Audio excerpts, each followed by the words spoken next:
আজাদ রে। হারামজাদা সাগির ভাবছে আজাদের ভাগ্নিরে নিয়ে উনি সুখে শান্তিতে দিন যাপন করবেন। ওর সুখের কপালে আমি আগুন লাগাই দিতেছি।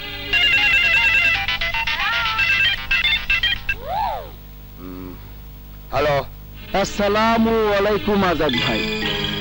মতিন কইতেছি। মতিন, আমাকে ফোন করেছো কেন? কি চাও? আপনি তো নীতিবান লোক, নীতিতে অটল, যার কারণে আপনার পার্টির সেক্রেটারি পদ আপনি আমাকে দিলেন না। কিন্তু নীতিবান সাহেব, আপনার এত নীতি থাকতে কি করে আপনার ভাগ্নি আপনার বোন দুলাভাইয়ের খুনিকে নিয়ে লালু ভুলু খেলছে? মানে ঝিনুক, আপনার ভাগ্নি যার লগে প্রেম করে ওই পোলা সাগিরি আপনার বোন দুলাভাইয়ের রাস্তার উপর খুন করছিল। অসম্ভব। আমি থাকতে এই প্রেম কোনোদিন সফল হবে না। আজই আমি ঝিনুকের চোখ খুলে দেব। এসো। ঝিনুক, কি করছো? মামা যদি তোমার কথা শোনে তাহলে খুব খুশি হবে। আজ না, আরেকদিন। না না, এসো তো। মামা দেখো কাকে নিয়ে এসেছি। আসসালামু আলাইকুম। মামা, ও সাগির, যার কথা আমি তোমাকে বলেছিলাম। ও আচ্ছা, তুমি সেই ছেলে যে ইদানিং আমার ভাগ্নির সাথে ঘোরাঘুরি করছো? তোমার এত বড় স্পর্ধা! মামা, তুমি এভাবে কথা বলছো কেন? তুমি চুপ করো। যার সাথে তুমি ঘোরাঘুরি মেলামেশা করছো, জানো তার অতীত? জানো তার পরিচয়? জানো? জানার প্রয়োজন বোধ করিনি মামা। কিন্তু তোমার জানা উচিত। লোকজন আমাকে ফোন করে বলেছে যার সাথে তুমি ঘোরাঘুরি করছো সেই ছেলে তোমারই বাবা মায়ের হত্যাকারী।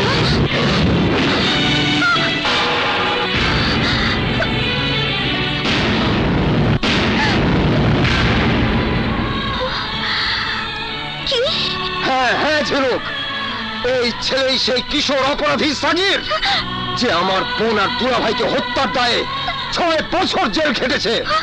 সাগির, মামা এসব কি বলছে? সাগির, তুমি চুপ করে আছো কেন? জবাব দাও। মামা যা বলছে তা কি সত্যি? হ্যাঁ সত্যি। আমি সেই ছেলে যে তোমার বাবা মাকে হত্যার দায়ে জেল খেটেছে। কিন্তু আমি আগে বলেছি, এখনো বলছি, আমি সেদিন তোমার বাবা মাকে হত্যা করিনি। সত্যিকারের হত্যাকারী। বাস, সাফাই দেবার প্রয়োজন নেই। লজ্জা করে না তোমার? এই বাড়ির মানুষদের খুন করে আবার এই বাড়ির মেয়ের সাথে ভালোবাসার নাটক করছো? কি চাও তুমি? এই মেয়েটির শৈশব থেকে তার বাবা মায়ের আদর স্নেহ কেড়ে নিয়ে তোমার কি শান্ত হয়নি? এখন এখন আবার এসেছো তার বাড়ি গাড়ি সম্পদ সবকিছু দখল করার চক্রান্ত করতে। যাও, এই মুহূর্তে এই বাড়ি থেকে বেরিয়ে যাও। এই বাড়ির কারোর সাথে তোমার কোনো সম্পর্ক হতে পারে না। কিন্তু আঙ্কেল, ঝিনুক আমাকে ভালোবাসে। যাও। তুমি কি ভেবেছো তার বাবা মায়ের হত্যাকারী জানার পরও ঝিনুক তোমাকে ভালোবাসবে? ঝিনুক, তুমি নিজের মুখে ওকে চলে যেতে বলো। চলে যাও এখান থেকে। ঝিনুক, আমি আমার বাবা মায়ের হত্যাকারীর মুখে আমার নাম শুনতে চাই না। আমার কথা বিশ্বাস করো, আমি ওদের হত্যাকারী নই। তোমাকে বিশ্বাস করেছিলাম বলেই তো ভালোবেসেছিলাম সাগির। কিন্তু সেই ভালোবাসার মানুষটার পেছনের মানুষকে আমি চিনতে পারিনি, বুঝতে পারিনি।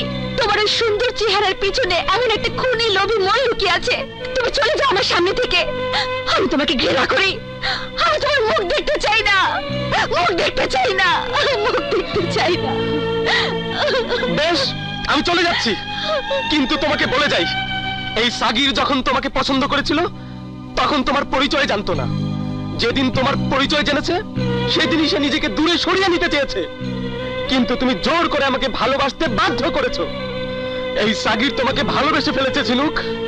আমার সেই ভালোবাসার কসম, তুমি যতই আমাকে ঘৃণা করো আমি তোমার পাশেই থাকবো। প্রতীক্ষায় থাকবো সেই দিনের যেদিন তোমার ভুল ভাঙবে।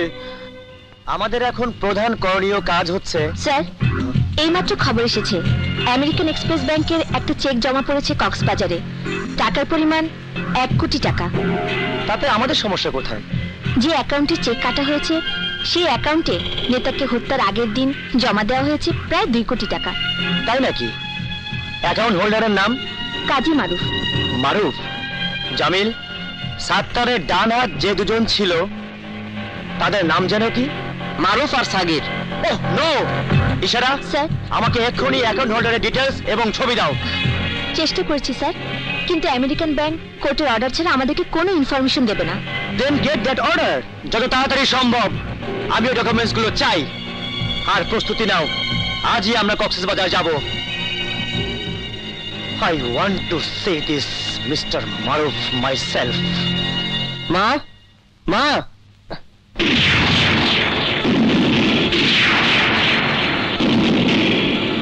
নাইস রেজাল্ট, মিস্টার সবুজ। সবুজ, উনি ডিবি পুলিশের ইন্সপেক্টর মিস্টার ইকবাল তোমার সাথে কথা বলার জন্য বসে আছেন। Nice to meet you. আমার সাথে আপনার কিসের কথা? কথাটা এখানে না বলে আপনার সাথে একটু একা বলতে পারলে ভালো হতো। আসুন প্লিজ। টিভি পুলিশ আমার সবুজের কাছে কি চায়? মিস্টার সবুজ, আপনি কয়টা নাম ব্যবহার করেন? মানে? না মানে ব্যাংক অ্যাকাউন্টে আপনার নাম কাজী মারুফ। ও, আসলে ইনকাম ট্যাক্সের একটা ঝামেলার থেকে বাঁচার জন্য অন্য নামে অ্যাকাউন্ট করতে হয়েছে। অবশ্য পরে সরকারকে ট্যাক্স দিয়ে পুরো টাকাটাই হোয়াইট করে নিয়েছি। ও আই সি। কিন্তু এতগুলো টাকা আপনার অ্যাকাউন্টে এলো থেকে? বিজনেস। কি ধরনের বিজনেস? বিজনেসের ধরন আপনার কাছে ব্যাখ্যা করার কোনো প্রয়োজন আছে বলে আমি মনে করি না।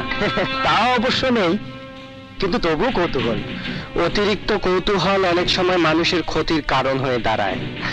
তা অবশ্য ঠিক, তবে আমাদের ভাষায় সন্দেহ বলে একটা কথা আছে। মজার কথা কি জানেন? আপনি যে সময় এই বাড়িতে ফিরে এসেছেন ঠিক একই সময় শহরের বুক থেকে উদয় হয়ে গেছে মারুফ নামের একজন ভয়ঙ্কর ক্রিমিনাল। নামটা আপনার আসল নামের সাথে মিলে যায়। কি ঠিক বলিনি? ইকবাল নামের এক সন্ত্রাসীর কথাও পত্রিকায় পড়েছিলাম, তার নামও কিন্তু আপনার সাথে মিলে যায়। ভেরি ক্লেভার মিস্টার মারুফ। আবারও ভুল করছেন, আমার নাম সবুজ। ওহ সরি, আপনাকে বিরক্ত করার জন্য আমি আন্তরিকভাবে দুঃখিত। It's okay. ও ইয়ে, এই কার্ডটা রাখুন, ইন কেস কখনো কোনো প্রয়োজন হলে। Okay bye. Thank you.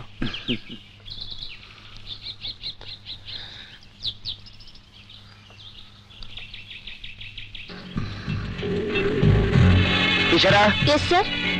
ভার্সিটিতে খবর নাও, মিস্টার সবুজের ফাইলপত্র বের করে দেখো। এই সবুজ আর ভার্সিটি থেকে মাস্টার্স করা সবুজ একই কিনা। Okay sir.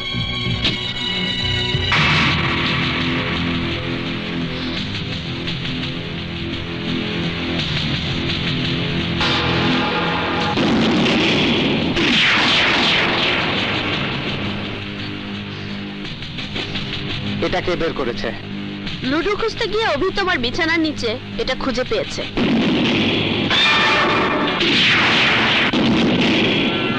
এভাবে ওর দিকে তাকিয়ে আছো কেন? তুমি আমার দিকে তাকাও। আমার চোখে চোখ রেখে বলো, এই অস্ত্র তোমার বিছানার নিচে কেন? ঢাকা বিশ্ববিদ্যালয় থেকে অ্যাকাউন্টিং এ মাস্টার্স পাশ করা একটি ছেলে মানুষ মারার অস্ত্র দিয়ে কি করে? অভি, নিচে যাও।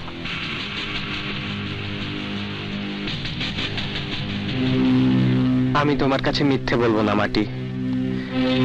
তুমি আমাকে দেখার পর ঠিকই ধরেছিলে আমি তোমার সবুজ নই, আমি মারুফ, পেশাদার খুনি মারুফ। সবুজ আর আমি ট্রেনের কামরায় সহযাত্রী ছিলাম। আমাকে খুন করার জন্য যে গুলি করা হয়েছিল সেই গুলিতে মারা গেছে সবুজ। আর তার শেষ ইচ্ছে অনুযায়ী তার স্কুল ব্যাগ আমি পৌঁছে দিতে এসেছিলাম। সেই ব্যাগ দেখে মা যখন আমাকে সবুজ বলে ডাকলো, সে আবার নতুন করে জীবন ফিরে পেল। সন্তানের আদরে আমাকে আঁকড়ে ধরলো। তখন আর আমি তার দিকে তাকিয়ে আমার নিজের পরিচয় দিতে পারিনি, বলতে পারিনি, মা আমি একজন রাস্তার ছেলে, আমি আপনার সবুজ নই। এ বাড়িতে এসে খুঁজে পেয়েছি সত্যিকারের কিছু মানুষকে। তোমাদের দেখে আমি বুঝেছি পরিবার কি। এই পরিবারে এসে পেয়েছি আমি বাবার স্নেহ, মায়ের মমতা এবং ভাই বোনের ভালোবাসা। আর সেই ভালোবাসার লোভে আমি মারুফ সবুজের পরিচয় এখানে থেকে গেছি। আমি এক্ষুনি গিয়ে সবাইকে বলে দেব তোমার পরিচয়। না মাটি না, আমি জানি সন্দেহ থাকা সত্ত্বেও তুমি আমাকে পছন্দ করো, হয়তো কিছুটা ভালোবাসো। তোমার সেই ভালোবাসার কসম, টিকলির বিয়ের এই আনন্দঘন মুহূর্তে তুমি তাদের মুখের হাসি কেড়ে নিও না। টিকলির বিয়েটা হয়ে যেতে দাও, তারপর সবাইকে আমি সব খুলে বলবো। ঠিক আছে, শুধু টিকলির বিয়ের কারণে আমার মুখ বন্ধ থাকবে,